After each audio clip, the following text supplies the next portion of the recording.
Yes, yes, people. Welcome to Beards and Reds TV. We got royalty here in the building with us, Mr. Callum Sanderson.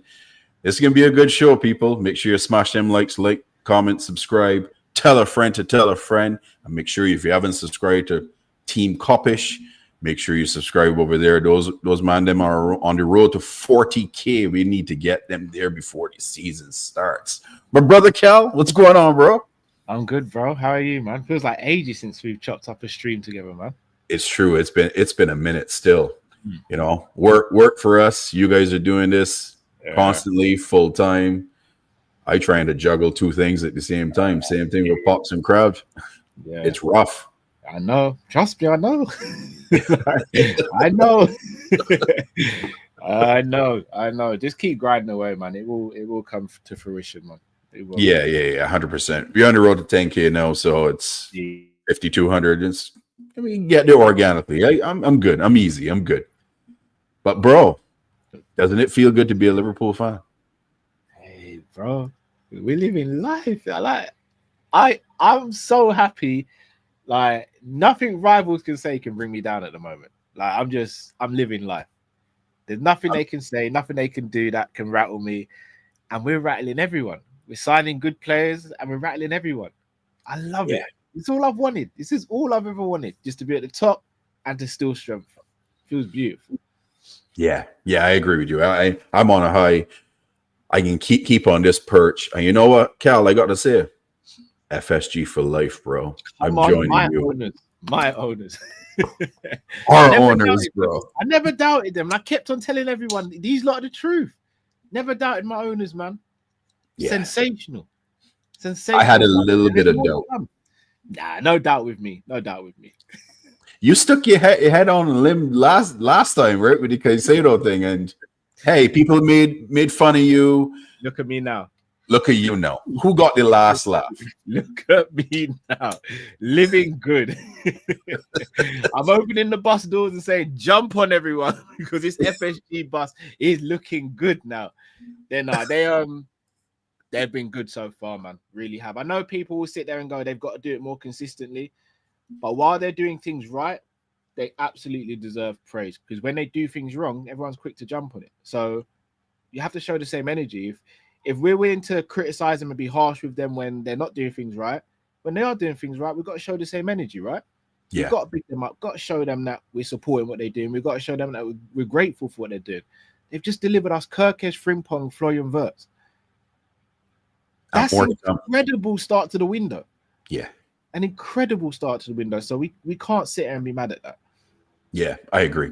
More to come. We know more coming. Come on.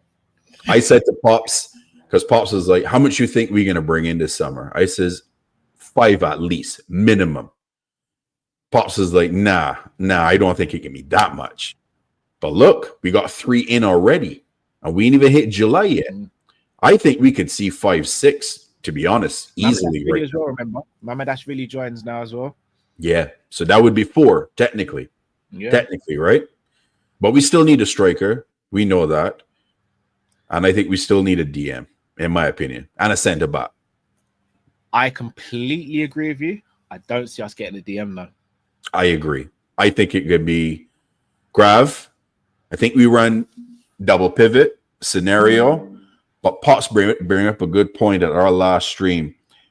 Pop has a feeling that Slot may end up doing a 4-4-2 with a diamond and have Sabozalai and Gravenberch with Grav, and then you have Sabozalai, McAllister, and then Wirtz at the top of the diamond. Then with the 2 with Salah and Gakpo. That he saw that scenario if we don't get a striker, because then you would have Mo and Gakpo or Diaz playing more inside and leaving the wings open for these full backs to bomb up and down the wings. I think he onto something, to be honest. What's your thoughts on that?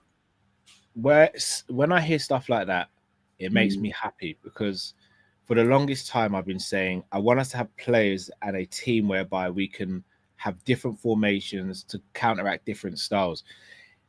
Check this out. We could do what Pops just said. We could go 4-4-2 diamond. We could go 4-3-3. We could go 4-2-3-1. We could, at a push, let's say we sign Mark Gahey. we could go 3-4-3 or 3-5-2. To have that luxury of having the players and the capabilities of tactics to do that, it makes it so hard for teams to prepare for us. Yes. So hard. And we're already horrible to prepare for now.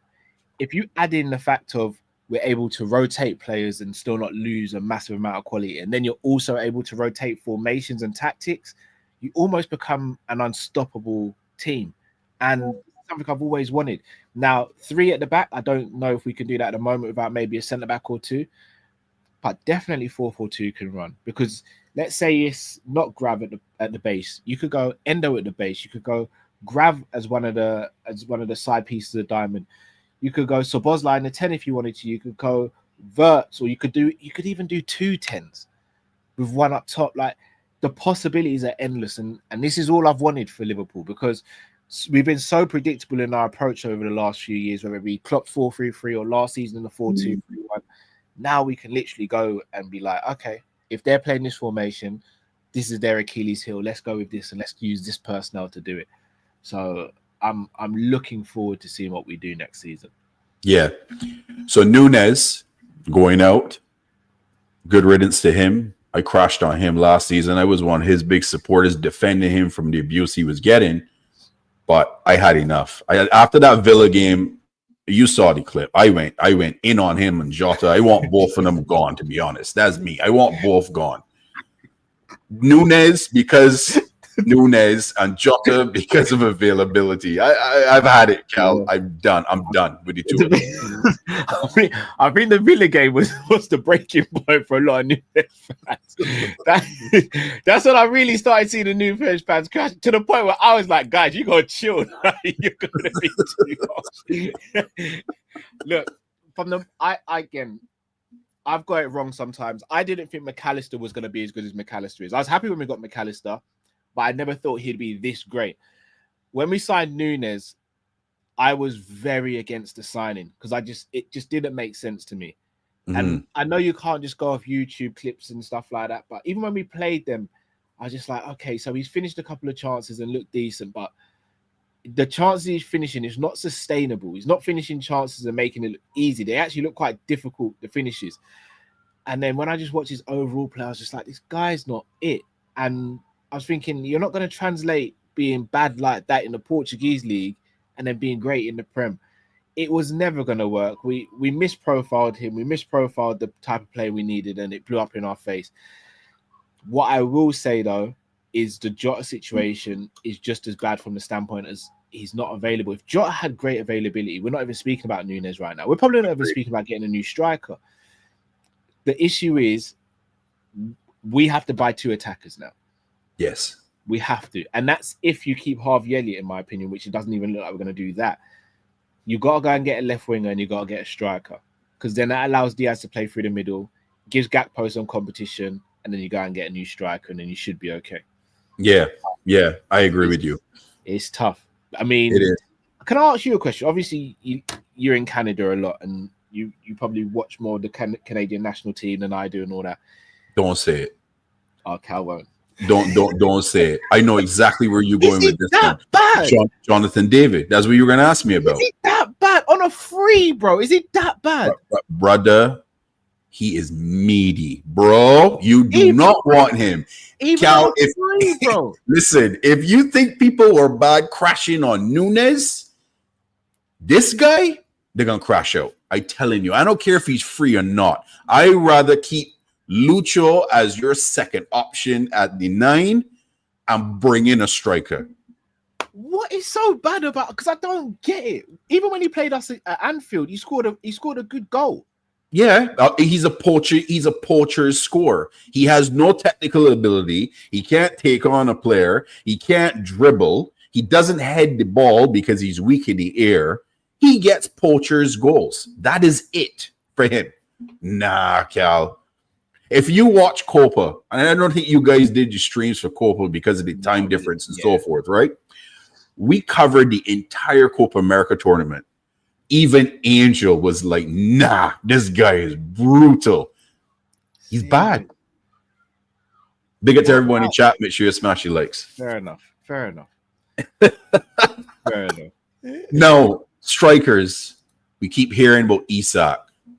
I want that one to happen. Although I do have some concerns about his injury issue. I do have concerns there. That's fair. I think I got PTSD with Naby Keita and Thiago and stuff that them things is it fresh in my mind, right? So I'm a little worried. But quality player, right? Quality would do bits for us. Honestly, put it in the chat. It seems that Liverpool has now gone and put in an inquiry on Julian Alvarez from Atletico Madrid. Oh, is it? Yeah. Look.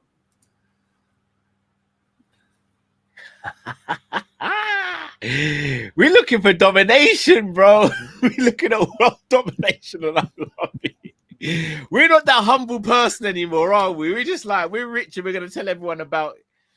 I love it. Either Isak or Alvarez, and we're running. We're running. What I will say, I do think Alvarez has been slightly overrated by our fan base.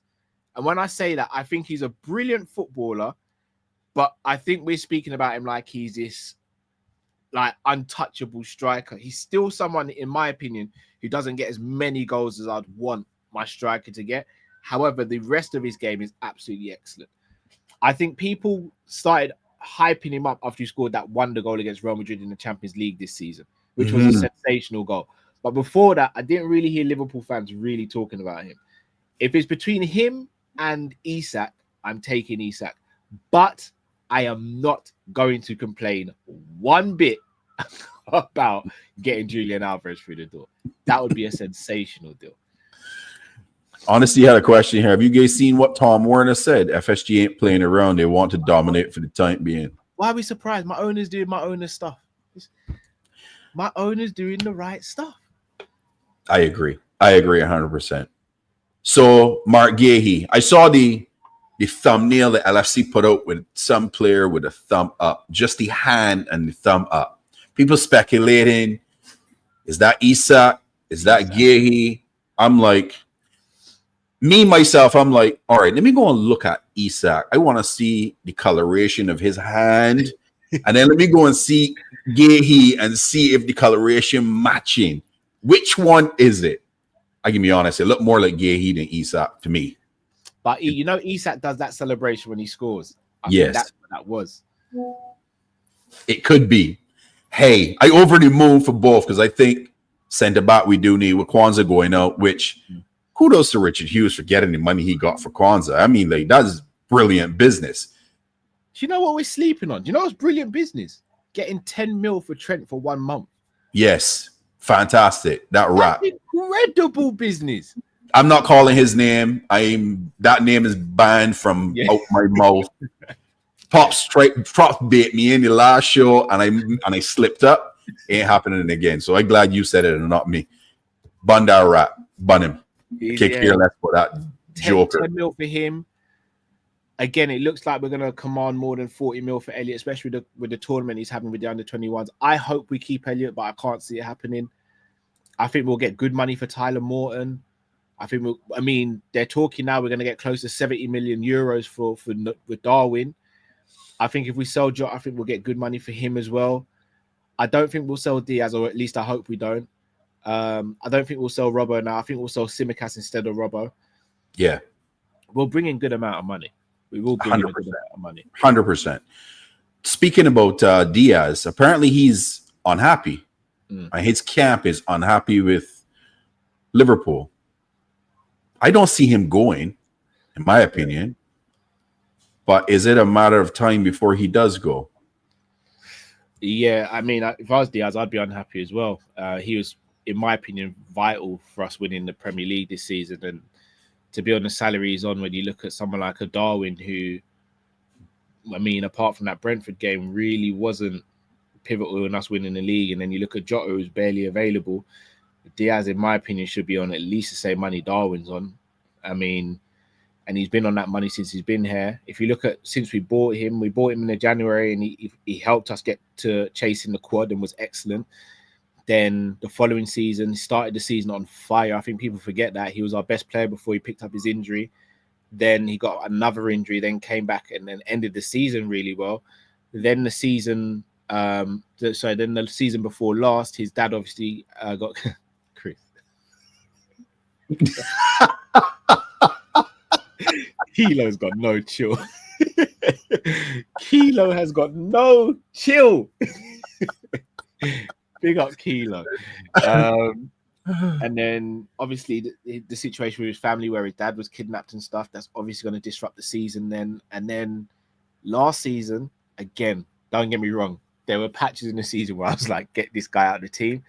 But at the same time, without him last season, that front three wouldn't have gelled as well as it did.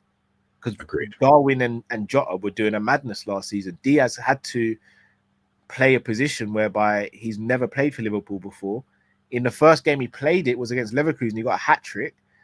He got some vital goals that season. And I get maybe he's 28, so they may not want to give him an extension. And obviously he's not as good as Salah and Virgil were at 28. But at least give him a bump in pay, even if you're not going to extend the contract. It's just criminal, right? Yeah, they've got to do something. And if you're not, then sell him then. Like you can't have everything your own way. I get this is a business to some people, but you can't have it all your own way. And look, do I think we can upgrade on Diaz as a left winger? Yeah. Do I think we can upgrade on him as a striker? Yeah. But his versatility, I think, is something that you need at Liverpool. And look, say what you want about his final product, his final delivery, or his final shot, or whatever you want to say. Frustrating as hell. But one thing no one can ever accuse Diaz of is not putting in 100% effort every time he crosses that white line for Liverpool. Whenever I've watched Diaz play for Liverpool Football Club, I've never finished a game and thought he didn't put in any effort today. Never. Agreed. Never. We can talk about his performance. We can criticize him as a footballer till the cows come home. I will never, ever sit here and go, he didn't want it today, or he didn't put up a fight. That is one thing I know for a fact I'm going to get from Diaz. And look, I know it sounds like a standard thing. It should be a standard thing. It's not a standard thing for most players. The player who you don't want to mention, how many times did we say this guy don't care? He's not putting in the effort. He's walking back. Diaz sprints. Mm-hmm. Everything he does, he sprints to the point. 70 minutes in, Diaz looks knackered and we're like, why is he so tired? And you watch the game back and you're like, that's why he's so tired. Yeah. So for me, you either give him a bump in pay, or you've got to let him go then. If you don't think he's worth the bump in pay, then let him go. And then you've got to sort that issue out then. Yeah, I agree. Yeah, his effort could never be questioned, unlike certain Scousers that was in our team. He can never be questioned. He plays hard game in, game out, and he was pivotal for us winning the league last year. Good goals. I think that was his best goal scoring season for Liverpool since he's been here. Immense. Yeah. Immense. Harvey Elliott. I don't want Harvey to go because I think he's needed for squad depth, for cover. You mentioned him. Homegrown quote as well. Homegrown again, yeah. Tyler Morton, you mentioned. I like Tyler Morton a lot. I think that kid's got quality. I prefer to see him go on loan rather than be sold. Yeah. Apparently, Slot is very, very high on McConnell. Very high on McConnell. I don't get it. I don't get it either, to be honest. I don't think McConnell's a scrub. I think he's a good player. I just don't get it. I don't think he's that guy. I don't think he's better than Morton. I don't think he's better than Bajcetic. But I agree. It seems as though like Slot loves him. Yeah. So it seems like maybe he's the next project player, but I don't get it, me personally. If anything, I think he should be going out on loan. I think he will probably end up going up. You can't sell everyone, in my opinion. We sold a boatload of our young players last season, right? I don't think you can do it 2 years in a row, but maybe we can because we still have quality that's down in the under 21s, right? You still have Trey, you still have Rio, you still have those guys, right? That could still come in and do a work. And I honestly think the youngster is going to be have a good role with the team this season in Rio, to be honest, in my opinion. I don't know what your thoughts is on that. Rio's a tough one because we've just signed another left winger, a kid from Blackpool. Yes, they're about the same age, and Rio is ahead of schedule. It's just we have to be careful. And what I will say is we are future proofing quite well. We're starting to anyway with Trey Neone, Rio. I mean, centre back. Yeah, centre back. Is it Wellington Lucky? Yeah, Wellington Lucky. He's good as well. And I mean, a forgotten person that no one else is speaking about is Jaden Dans. Yes. He went out on loan, but was injured the whole time. Was out on loan, so I don't know what's going to happen with him. There's a lot going on at Liverpool, but in a good way. Even we bought Alisson's replacement or potential replacement. I bought Alisson's potential replacement as well in the Hungarian goal. So it's like we are now starting to plan for the phasing out process, because one thing that we've never done well is build up the academy to the point where you go, all right, we can actually dip into the academy and use that player. Whereas obviously Rio, Trainioni's there, and a couple of other kids as well. Owen Beck's another one. If Robbo does decide to leave and Tsimikas goes as well, do you maybe try and have Beck as the backup left back? So I'm intrigued. Rio, though, look, if we get draws like Tranmere at home and stuff like that in the FA Cup or the Carabao, then by all means, I'd like to see Rio play. Outside of that, I don't want to see him rush too much. Agreed. I want to at least let him play under 21s until he's maybe 17, 18, and then unleash him then. Yeah. But it depends what we do on the winger situation, because, look, Gakpo is linked to the move away. I don't see Gakpo going anywhere. And then if we are to get Fofana, then it potentially means in 3 years' time, Fofana becomes the main guy. We move Gakpo on, and then Rio becomes the understudy. So I'm intrigued. But as I said, as you said, things are looking good. For once, I can see the developmental stages in Liverpool, and it's very, very good. Yeah. For an old man like me and Pops, this is how Liverpool operated in the 70s, you know. When you had your main 11, but then you had players in the academy and below them that had the same profile, played the same way, that when they moved on, the older ones, you just slot in the guys in the academy. And that's why we were so dominant over the 70s and the early 80s until we got that ban, right? It was crazy. So it looks like Liverpool is doing that all over again, which I am all for it. 100% I am all for it. Obviously, I wasn't around at that time. For me, when I look at squad depth, I always think that you should have 3 players for each position in an ideal world. So, and ideally, the third player for the position would be someone in the youth setup or someone who's just coming through the academy. So, in an ideal world for striker, you'd have Isak, Diaz, and then Jaden Dans would be your third choice. For your goalkeeper, you'd have Alisson, Mamardashvili, and then the new keeper we've just brought in. Right back, you've got Frimpong, Bradley, and then you'd have maybe say a Lucas Stevenson who went out on loan. Left back, you'd have your Kirkes, your Robertson, and an Owen Beck. So constantly you've got that almost that revolving door, that conveyor belt of, okay, maybe he might not make it in the academy, maybe might not make it in the first team, but you know what? He's good enough that we can sell him and bring in someone that can do his job if that's the case. Or if he becomes 20 years old and it looks like he's not going to make it, sell him, go and get a 16 or 17-year-old who will potentially make it. And that seems like what we're doing now. I expect a lot of change in the academy over the next couple of years. I agree. I agree. Because I think Klopp did a fantastic job with the academy, but it got a little bit stale towards the end. And obviously, I think Slot recognized that, hence why I moved so many players on. And I think we're going to have a massive refresh now. We maybe held on to some academy players too long. Yeah, possible. You should have took advantage and sell them when they should have been sold, right? Yeah. One thing I would criticize Jurgen Klopp about is that he's done that many times. He's done that with the academy. He's done that with first team players that held on for way too long that he should have probably let go, and then we retool. But he was comfortable. I think Klopp had not favoritism, but he loved his team, and he had, and it was at a fault of his. You know what I mean? It was probably one of his downfalls, in my opinion, is him holding on to guy. Loyalty is the word I was looking for. The loyalty towards the players. I think if he had done a little bit more, not even much more, but slight tweaks in there, we may have ended up with an extra prem, maybe extra 2 prems, maybe even Champions League. But hey, that's the past. We got to look forward. And Cal, I want to dominate for the next 6 seasons. That's the truth. Same. I think there's 3 clubs that could stop us dominating right now. And again, we could be sitting there in 3 years' time saying, "Well, I didn't see that happening." Man City's one, but there's so much up in the air with Pep Guardiola and a few of their players, plus all the charges and stuff. Arsenal's another one, but they have to get rid of Arteta, in my opinion, or he's got to change his outlook on life. Forget about football, his outlook on life. And the other one's Chelsea. Chelsea are always going to be in the background because of how much money they spend. And I look at Chelsea and I think they're going to keep spending money until they eventually get it right. Again, I from a professional standpoint, I don't understand why players would go there.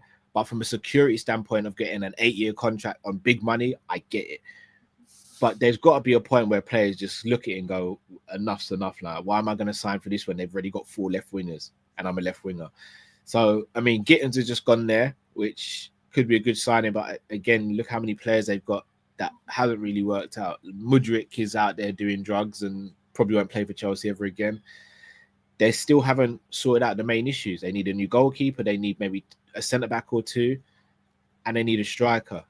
And maybe a winger as well. So, for the foreseeable future, I'm not worried about Chelsea, but if they continue spending money how they spend, then they could become a problem. But as of right now, we are set up the best to go again. Man City could potentially do a madness for the rest of the window. But as of right now, we're the team. Yeah. I'm not worried about Arsenal. You know me. I've got an agenda with them. And I agree with you. Until Arteta moves, that club's they're going to do what they keep doing right now. They're going to win nothing. They're going to compete, but they're going to end up second or third. I actually think that they probably go down the pecking order in the Prem. To third, yeah. Because if you're looking at what he is doing so far, he's doing what he typically does. He's going after more center backs. He's going after more DMs. He hasn't addressed the left wing situation. He hasn't addressed the striker situation at all. I know they talk about Sesko. I mean, I'm not sold on Sesko, to be honest. I don't know how you feel about him, but I think he's just good. I don't think he's a game changer. Exactly. So if he keeps doing that and keep boosting up defense, it is what it is, right? I'm not worried about them. City, I agree with you. They've made some really, really good signings this offseason. Very business, isn't it? Yeah, it started in January. We're bringing in Marmouche and those type of guys. Yeah. And they can be a problem. I think they're the ones that I am most concerned about. But knowing Arne Slot, and you touched on it at the very, very beginning of the show, the ways that we could interchange in terms of formations, players, and you can't. That is something that's going to confuse Pep because he understood how Klopp was going to play 4-3-3 all the time. He got that, but he might not know because Slot did it to him this last season. If everyone remember, he played him one way at Anfield, and then went to City's ground and played him a completely different way, and they lost both games. Yeah, threw him off completely. Yeah, and I think you have to do that with him. Right? Yeah, I agree. I look at City though, and one thing I will say with City, where we might, as fans, be sleeping on them, is I don't think Haaland had a great season by his standards. Neither did Foden either, and I think Savinho will improve. For me, I feel he looks like a real player. Marmouche reminds me of what Alvarez was for them. He's going to be that player that can play across the front line and be devastating when he needs to be. Plus, he can also cover for Haaland if Haaland gets injured as well. I think Marmouche might end up being the best signing they've made over the last calendar year. Shirky, again, everyone knows how much I rate him. I think he's a baller. Reinders is a very good player as well. Very good player. So, Doku, for me, is another player where I'm like, he'll beat his fullback all day, but the final product is often left lacking. I'm intrigued to see how City do. I am. Again, they're similar to us and whereby they can play a range of formations with the players that they've got, because even they could go to a back three as well with like Gvardiol, Diaz, and Akanji, for example. I'm intrigued. And now they've got a left back, and Gvardiol can actually move into centre back. They'll have Diaz, Stones, Akanji, Ake, and Gvardiol as their 5 centre backs. That's strong. Yeah, that is strong. Yeah, 100%. So have to be wary of City. And you seen that other rat that's over there, the fake Pep, how he's laughing on the bench and having a good time. No comment. That was the guy a lot of fans wanted to replace Klopp. Not me. Not me. After he wrote that book, Cal, I was done with him. Finished. Yeah. Main character syndrome. Yeah. You think you're bigger than the club. You're writing a book and you're not even retired. What are you doing? Yeah, Talking about playbook and crap. And now he's gone to the Ops, the team that cost us from winning a few more prems. Yeah. And you go over there. You couldn't go anywhere else, but that's where you want to go. Okay. It doesn't surprise me. He seems like that sort of person. It doesn't surprise me. I'll be intrigued to see how City keep everyone happy as well. Because even midfield, you think they've got Reinders, Rodri's back now. Rodri was a massive miss for them last season. You still got Bernardo Silva there. You still got Gundogan. Even some of the younger players like a McAtee and O'Reilly and Rico Lewis. So look, they're stacked with talent as well. The overarching question though is Pep still Gals in net drop out, went straight out. People, make sure you smash your likes. Well, until Cal come back. Yeah, Ravi, we addressed this a little bit earlier. There he is. Sorry about that. I was gonna say Pep still got that hunger though. Because last season he looked like he had enough. Has he still got that hunger? Yeah. And if he hasn't, then we're fine. If he has got that hunger, then we've got a problem. Yeah, I agree. Yeah, Ravi, we talked about that. We could probably play 3 at the back. That's if we get Guehi. Cal mentioned this. Konate, bro. Let me talk about Ibu. Brother. Pops and myself and Crab and Angel this morning was talking about this in our chat. Cal, honestly, I don't want to lose another player for free. Pay Ibu, huh? That's my first thing. Get him money, huh? Give him $200K a week. Yeah. Pay the man. Stop trying to give the man Mobby and get him on champagne. Because his wages is another madness that we've been doing for a while. Yeah. But in saying that, if you know you're losing this man for free, it might be a tough decision, Cal. Pop's philosophy is run it, give me number 21, give me number 7, and you won't go along, go ahead. I understand where Pop's coming from. I could live with that. Yeah. But I got PTSD on losing players for free, especially for that stinking club that I can't stand down in Spain. Nah. How you feel about that? How you feel about Ibu's situation? Yeah, 1 sec. Here you are. Yeah. Close the door behind you, please. Yeah. Nice one. Okay. If Trent didn't leave on a free, I don't think we'd be affected as badly as how we're feeling about this. Now, we all know how we feel about Real Madrid. Yeah. Absolutely detest that club. However, are we saying this because of pride? Because that's effectively what it boils down to, is pride. Because even if we lose Ibu on a free, we're Liverpool Football Club. We're not broke. We can go and get someone to replace Ibu, and we can spend big money to do it. So for me, it's not the money thing; it's a pride thing.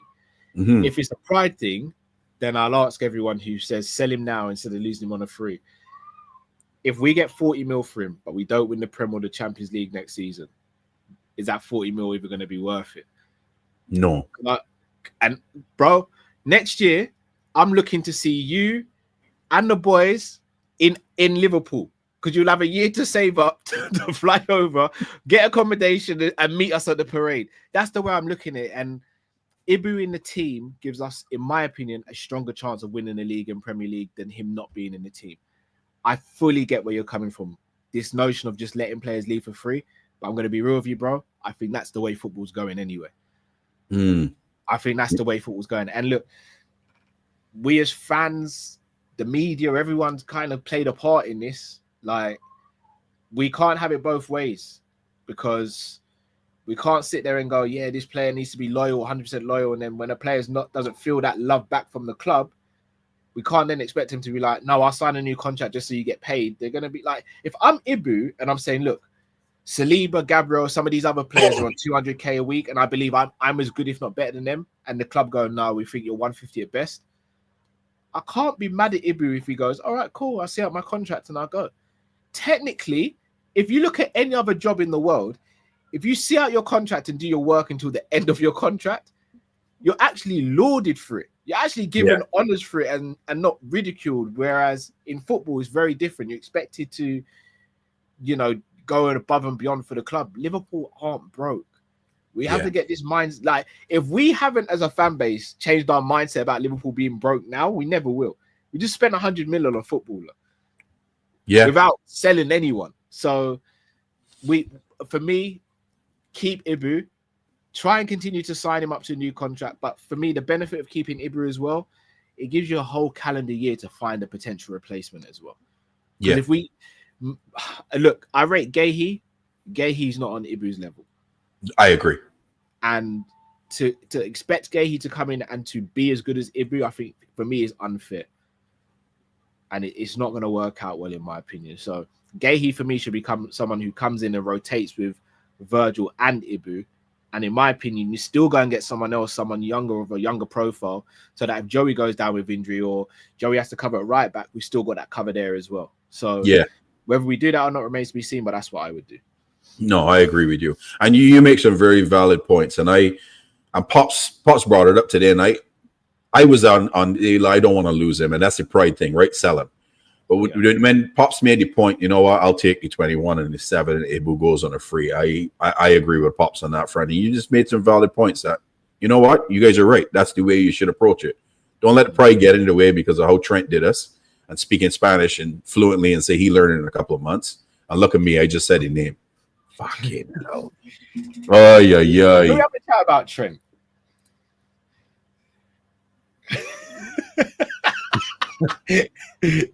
Should I be on emotional damage? Should I tell you why I don't think he did take years to learn Spanish? Because when he was asked the questions after he did a little speech and all that, he answered everything in English. A man who'd been learning Spanish for a sustained longer period of time than what he has been would have still been able to answer, even if it was broken Spanish. And my missus is learning Spanish at the moment, and she can hold a little bit of a conversation, and she's been doing it for a couple of years now. For me, Trent ain't been learning Spanish for a couple of years. I think he learned a script, learned how to perfect it, and perfected it, it seemed. But he's not handled things well. But at the same time, I also don't think we handled things well as a club. So I think at the beginning, we messed things up. And then in the end, he messed things up and became the villain. But at the same time, he's now going to have to live with that decision. Because from how it's starting to look at Real Madrid, it ain't looking pretty. Agreed. It ain't looking pretty. Agreed. He ain't going to get to come back to Liverpool. Yeah. And honestly just said it, and I heard you mention it when you were on the show with Ends. Big up to Ends. Make sure you head over there and subscribe to the channel. Kirkes did the exact same thing to Bournemouth. Maybe even worse. Trent at least was quiet about it until the end. yeah. Kirkes was liking videos, was doing this, was doing that, was twerking for Liverpool from time. Yeah. So, I mean, hey, I hope Trent feels in Real Madrid. He definitely will. And when their fans turn on him, definitely, but it's not looking good. When their fans turn on him, he can regret that decision, you know. We babied him over here.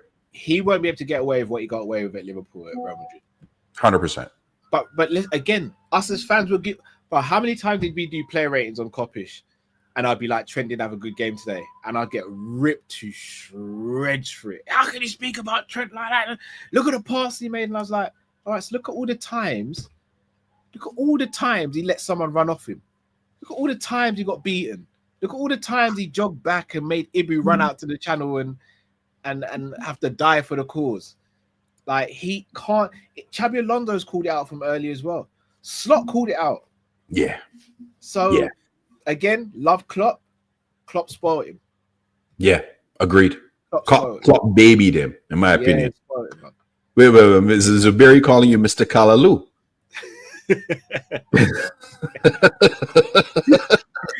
What's that all about, Cal? He's always got a name for me. Yeah. There's one thing I want to address, and it's me and you know, and we can talk about it. Yeah.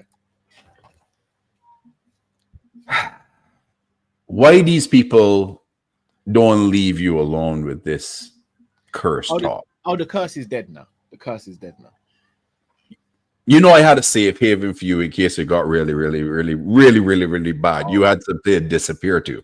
It was bad. I know it was bad. Nah, do you know when I knew it was really bad? You see, when we were at the parade, people were coming up to me at the parade going, "Oh, Cal, I love your stuff. Big up Drift, big up Matt. I just don't speak about Florian." When the first person did that, I was like, "What?" I kid you not. I was with my sister-in-law came, a couple of my friends. When we were on the way home, they were like, "Yeah, they really think you're cursed." And I was like, every person who come up to me said it. And I was like, but you know what? I went through a really bad period where it looked like everything I touched just went bad. You did. You did. Shall I tell you, it was the Lucable one that was the worst. The Lucable one was the worst. Because I was speaking about it, and 5 minutes later, news broke that he signed a new contract. I think that's when the chat turned on me. That's when they were like, enough's enough. And the Cavaschelio stuff as well. That was bad. Yeah, but then the players also you were talking about, a lot of them end up getting serious injuries, you know. Yeah, like, serious ones. And I'm like, yeah. I don't believe in that thing, but wow, like Cal got it bad. Yeah, the Schlotterbeck one was the worst. That was another one where they crashed out on me. Stefan Bichetti got a bad injury as well. It was rough. That Cal curse era was bad, but we're on the other side of it now, and I think my time to shine now. I'm not gonna lie to you. I think 100%. I genuinely think Isak. There's a strong chance we get Isak. You know, I'll crash the internet if that happens. To be honest, bro, it's sunglasses and robe settings for me. I saw that street. I could not stop laughing, bro. And the video that you can put it out. Brilliant TV. You know man. what's crazy? Yeah, you see that robe I've got? I never wear it at home. You see, whenever I take that robe off the wardrobe, my missus looks at me and goes, "So you Liverpool are signing a player?" Then I'm like, "You know what it is."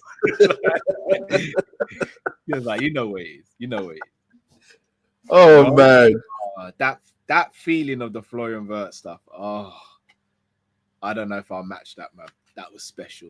We were all skeptical when the reports first came out because we always said, "Oh, nah." I mean, I even heard Matt says, "Nah, we ain't getting Florian. There's no way this happens." But then when it really seemed possible, everyone was like, "Damn, we moving different right now. This club is moving with serious business." Yeah, I here for it, bro. I here for it. 100%. Look, we've needed this, and look, we can sit here and we can speak about why this didn't happen before. Was it FSG? Was it Klopp? Was it a combination of the two? I'm just happy it's happening now, because I think between 2016 to 2021, yeah, that's when I think that was on FSG. I think after that, I think a lot of that was on Klopp. Yeah, because I think he fell in love with the players that he had and didn't want to feel like he was betraying them, and because of that, didn't want to improve on some players in the squad. Look, he was the one that came out and said he didn't want another centre midfielder. Yes. Soon, buddy. Close the door. I'll help you in a bit. In a bit, Stevie. I pay the bills here, man. Brother, that's the man of the house there, bro. He don't rate me, bro. He don't rate me. No matter what I say or do, he doesn't rate me. Yeah, like I just from 2021 onwards, it felt like Klopp got the power. And look, we were glad as a whole, as a fan base. Again, shout out to Jamrock, shout out to Zabiri. I'm trying to think who else. I think Marquez as well. They were saying, look, they don't want Klopp to have all the power when it comes to transfers.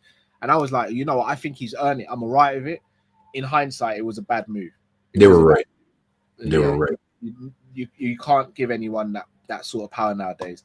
And then because he got that power, because he started running the club, he left Pep Linders to do the coaching and the football side of it. And we saw what happened. Like, our football wasn't as fluid. We were relying on individual brilliance as opposed to teamwork. And it was starting to fall apart to the point where I actually believe if Klopp had stayed one more season, I think he would have turned into a villain. And I think the fan base would have turned against him. And I'd have hated to see that. And I don't think we would have won the league if Klopp stayed another season. Because I think we needed fresh ideas. Plus, So I think Salah would have gone. I think Salah was fed up. Yeah. He spoke about it. He said, like, we always played the underdog when we had Klopp. We're not underdogs. And Salah's come out a few times and said that. What did Frimpong say the other day? I want to win all 4 trophies. I like that mentality. That's the sort of things we say as content creators, and we get ridiculed for saying it. Yeah. I've got a footballer at the team who says that now, because you've got people like Virgil and Salah who believe that. They want that. Look at Slot. But we were double points clear in the league, and Slot was still speaking about the Nottingham Forest loss. Yeah. Still speaking about it. He was salty. That's mentality. Yeah. That's mentality.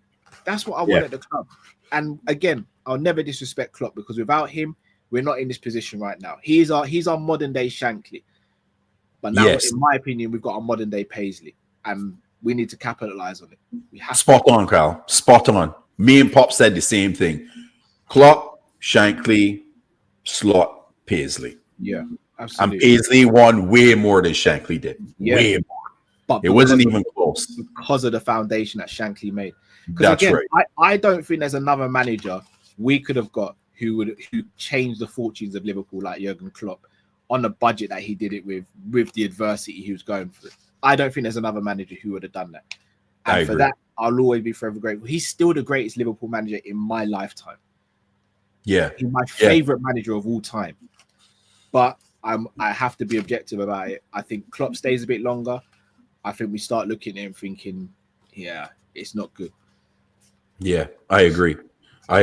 He is a very like I didn't know anything about Arne Slot coming into the season last season at all, because I don't watch the league that they're in the Dutch league at all. What solidified it for me and what secured, and I said from day one last summer, during preseason when we did our rankings and where everyone was going to land, is when I went to Philly to watch the game against Arsenal, and saw 12th Man there and Fozzie. Big up to Fozzie and 12th Man. Make sure you like and subscribe to those channels as well. And I have the great seats because the tickets weren't cheap, and I had 4 people I was buying for, right? So it was me and the family. Yeah. So I was up high, but how Lincoln Field is that when you up high, it's like you are on a perch and you can actually look down on the entire field, so you can see everything. Yeah. All in front of you. You don't have to look. You can just look straight and you can see the whole pitch. Yeah. Cool. And I saw this guy's how he was playing and the tactics he was playing against Arsenal, and how he was changing it up and inputting this, inputting that. And I'm like, rah, this man's a good coach. I'm like, I could see a difference already. I'm like, we can win this league. We can win this league. And I said it from the jump. People were on me. How do you mean, nah. Even Crab, big up to Crab. Crab was like, yeah, Liverpool finishing 3rd. City winning the league. Hey, we had City or Arsenal wanting to finish the league. I was like, nah. We can win this league. Pop said the same thing, Anders the same thing. And look at what happened.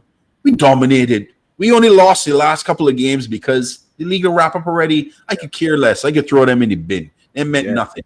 I ridiculed Drifty for saying it. I thought Drifty was out of his mind. I thought so. I told at the beginning of the season, I said we'll finish 3rd. When Rodri got the injury, I said, okay, we'll finish 2nd now. I never thought we'd win the league. Up until I tell you when I knew we'd win the league, when we beat West Ham. Remember when we beat West Ham 5-0 away from home? That's when I came out publicly and was like, yeah, we're winning it. And everyone was like, the curse, don't say it. And I was like, nah, it's done, man. Arsenal have to be absolutely perfect, and we have to have a catastrophic fall off for them to win it, and that won't happen. Yeah. That was the day when I was like, yeah, it's done now. But up until then, I still had my reservations. I was still worried. And I can say it right now.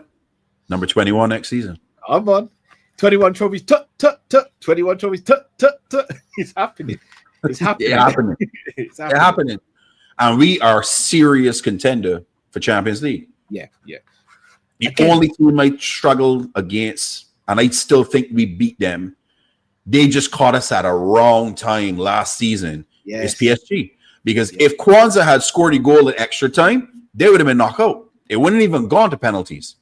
Shall I be honest with you? when we lost to Newcastle in the final, it really wound me up. When we lost to Plymouth, it really wound me up. You see, when we lost to PSG, shall I tell you why I could live with that? Because in my opinion, in the first leg, they should have been out of sight. Agreed. But Alisson just performed heroics that we hadn't seen before. In the second leg, we should have been out of sight. But Donnarumma performed heroics that we had never seen before. Then we got the Trent in. I think people forget, in that game, Trent was cooking.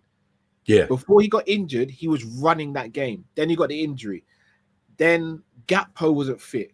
So the left-hand side was, and then obviously Nunes and Jota weren't firing. So we couldn't even play Gakpo on the left and Diaz through the middle. And then you could tell the players were tired and we're starting to look leggy. So I could live with that. If we're at our best and PSG are our best, it's a coin toss of who wins. It's a coin toss. But now we've got Wirtz. Now we've got Kirkes. Now we've got Frimpong. It could be leaning towards our favor. Yeah. I can't make that trip, Angel. That's not I can't make that trip. Definitely not. Yeah. I've heard if I go Colombia, I'm gonna have to take out a prenup. That's what I keep on hearing. I'm too broke to be getting divorced. I'm not gonna lie to you. That's not even in my vocabulary, bro. So too broke to be getting divorced. No chance. The only mistake on that PSG series that I would say Mr. Locke made was starting Jota. Jota was in bad form going into those games. As much as we don't rate Nunes causes them way more problems than Jota does. Yeah. When you're running behind and his pace and all that stuff, that those guys, Marquinhos has to study Nunes. Has to. That is where I think Slot made a grave error. And he made the error in the first one. We got away with the win. The second game, you're going to run it back with Jota again. Nah, you should have gone with Nunes. You should have. But water under the bridge, they won the Champions League. First ever. Happy for them because the fact that Mbappe just left them and they win the Champions League, I was happy. I was like, all right, cool. Hold that Mbappe because I don't like him personally. PSG have got some very likable players like Vitinha, very likable. João Gomez, very likable. Doué, very likable. Cravo, everyone knows how much I rate Cravo, very likable. Pacho, very likable. Nuno Mendes and Hakimi, very likable. Yeah. They've got some very likable players, so I never had an issue with them winning it. Plus, it doesn't affect our history or our legacy either. Agreed. It doesn't affect ours. So agreed. Plus, you never know. Bastoni's head might start to turn now. That's two cup finals they've lost. So who knows? Maybe next season, Bastoni's the player that we go and get. Bastoni is a very good centre back. Young, very, very good. I don't think he leaves Italy, man. Nah, me neither. I think that's one of those players. Him and Barella, I think they're in Milan until the end of their career. Unless there's like there's a scandal or something with Inter or they get relegated. Otherwise, they're there for the whole career. Agreed. And that typically happens with most of the Italian players, minus a few of them. You know what I mean? Admirable, especially in today's football. It's actually admirable. I rate it. I like it too. I saw Bayern got that striker from Germany. Their striker, they signed it. Yeah. It looks like that's going to happen. It's just how he came back up, isn't it? I agree. It's the left winger they really need, from the sounds of it. Yes. It's the winger they really need, but I don't know who they're going to get because everyone in the world knows they need a left winger. It's like everyone knows we need a striker. Everyone knows they need a left winger, so they're going to have to find some gem somewhere and try and make sure it works. Yeah. People that are over 60 of you in here, make sure you get us a 50 likes. Come on, we have 38 likes. 12 more likes to 50. I ain't asking for a lot. So a golden question, Cal. Go for it, brother. Is this going to be a historical season for Liverpool? Yes. Yeah, absolutely. Especially if we continue doing what we're doing. Absolutely. For me, things would have to go massively wrong with the signings we've made. And look, I don't expect every single signing we make to be fantastic in year one.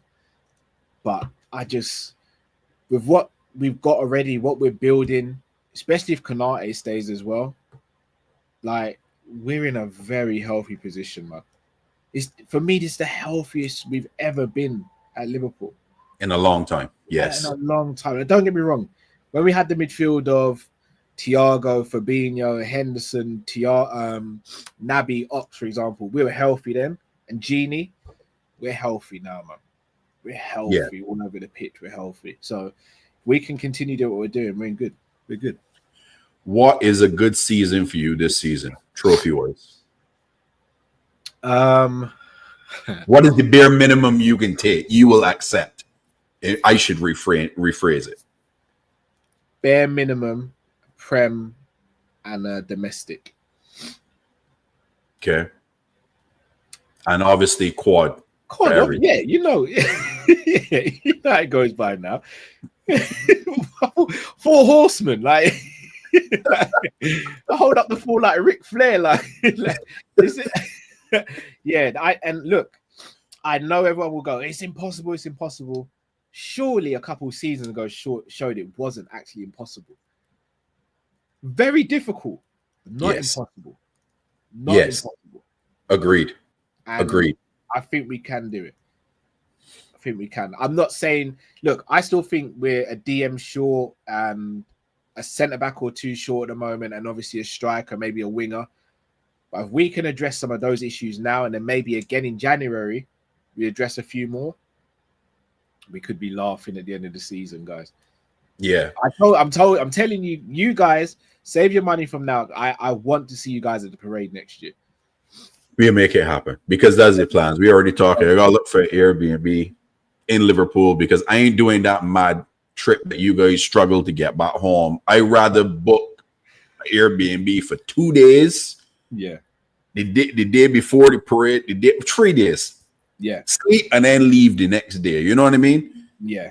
Ideally for me and the fellas. But we talking about it. We gonna have more discussions this summer when me and Crab, because Crab's going down too, that we can chop that up in the summer with Pops and Mix. Start making this for anyone who's abroad thinking about coming over next year. If you book I think Jamie did this. If you book your Airbnb from now, but just book one that you could cancel up until like maybe a month in advance, I'd say do that because you'll probably get an Airbnb for like £60 a night, which is extremely cheap.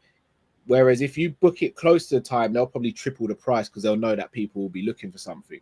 100%. So if you can do it, I'd say do it, and then flights and stuff will depend on everything in it. So yeah, for us, like coming from Canada over, we got to fly into London. Same thing with Pops; they got to fly into London. I mean, I could actually fly into Manchester. Yeah, I was gonna say that I'd recommend to fly into Manchester and then get a cab from Manchester to Liverpool, because going from London to Liverpool would be a long journey for you guys. That ain't long for me, Cal. I was in driving. Yeah, ain't long for me. These English roads are narrow like this, you know, bro. I come from the Caribbean, brother. Them things don't bother me. Listen, I drove to South Carolina last year, and then I drove back. And when I drove going down, I did a stopover, overnight drove. Coming back, I drove straight. 14 and a half hours straight. Oh, no. So a 4-hour drive for me is calm, easy. I did here to Philly. That's 9 hours straight. New York back, Toronto, 9 hours straight. Oh. Yeah, I'm going to be real. I hate driving over an hour and a half. Anything over an hour and a half, I'm like, oh, I'll get trained. I hate it. Because there's so many. I'm guessing when you do these drives, obviously you'll get some traffic in parts, but a lot of it is like long road where there's no traffic, and you don't get. That's the one thing in the UK you don't get. You get lot of traffic. Oh my! And you just get stupid drivers as well. So out here. Yeah. Canadian long drive from here to Montreal. It's a 5-hour drive, easy. The only one I would never do is to drive to the west of Canada, because that's 4 days. 4 days? Yeah. Forget that. To get out the province that we're in Ontario, to get out the province to get to the next province takes 24 hours alone. Just to get out of the one province. I'll be honest, to get out of London pretty quick. I feel bad for complaining now. Get out of London pretty quick for me. So if we were to drive if I drove from my house to Liverpool, in fact, let me put it on the sat nav while I'm on the stream with you now, just to see, because I'm actually intrigued now. And this right, if I was to do it right now, I'm at the height of traffic because it's rush hour over here. Yeah. So let me see, Liverpool Lime Street. I think we can be fine, Ravi. I think those guys got the mental fortitude that they can be fine with the hostile crowds. I don't think that's going to bother them too much. So it's 190 miles. It's a 5-hour drive from where I am right now. To Liverpool. Yeah, never. Never am I doing that. No way. Like, remember, I've got a manual as well. You drive automatic as well, right? Yeah, but I learned in the Caribbean on manual, so I can do manual no problem. I got a manual. We're gonna upgrade our car hopefully in the next. We have to because obviously the kids now and all that. But yeah, even still, like 5 hours. Oh my goodness. So let me show. I can just explain to you how far here is to BC, because John Mark asked me where Siberia. So bro. From there. Jeez, you.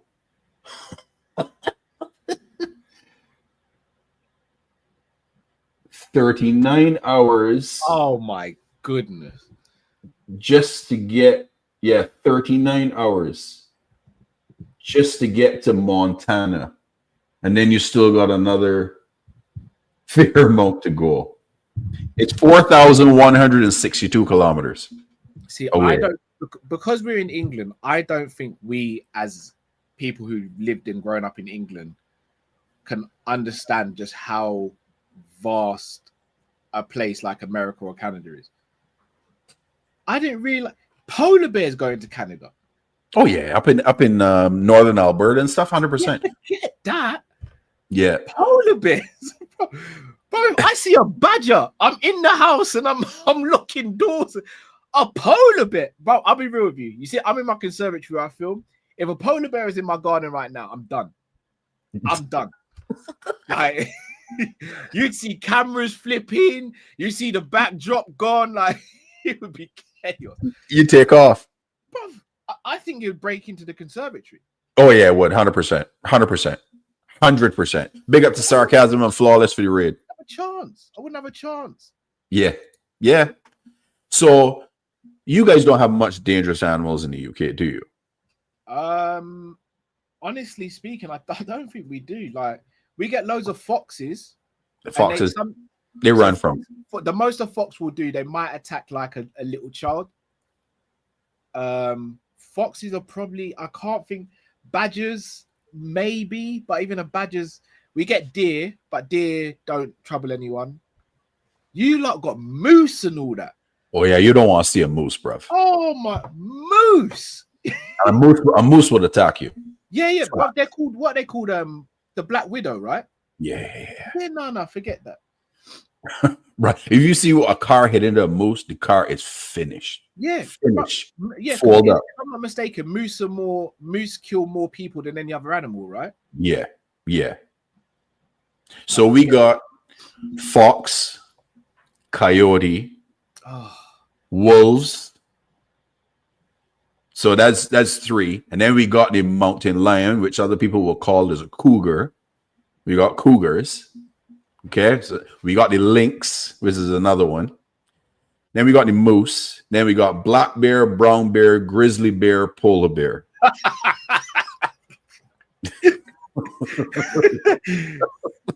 No, forget. Have you ever seen any of them in person? Not in where we are. So more of those are out in the wilderness, because Canada has a lot of open land. Look, I don't want to put him out on blast. You know, Kilo, Chris Angel was trying to get me to fly out there so we could go and do bear hunting. I said, brother, you mad? Like, I don't even grab cats in this country. What do you think I'm going to chase a bear for, bro? Like, you're mad. Nah.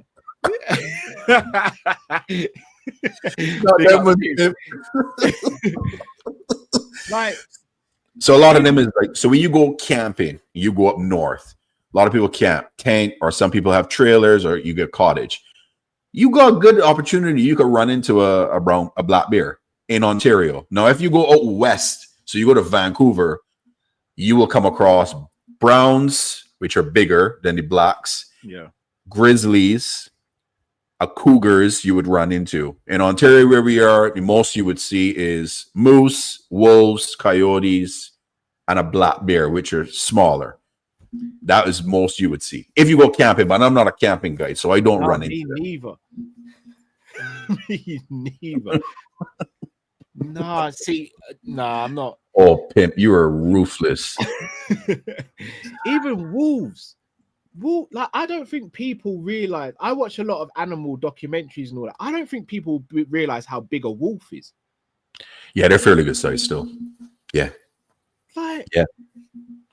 But we don't have no snakes, no spiders per se that will kill you. That is the one. A brown bear could easily kill a human. I think a black bear could easily kill a human. It could. Yeah. This happened before. Black bears tend to not really attack humans, though. They're all right. Yeah, they run away. Yeah. You keep noise, they would run away. Yeah, brown bear and grizzly, you're finished. Polar's the worst. Polar is the worst. Yes. Polar's the worst. Yeah, you don't have a chance. If it's a polar, you're done. No. Geez.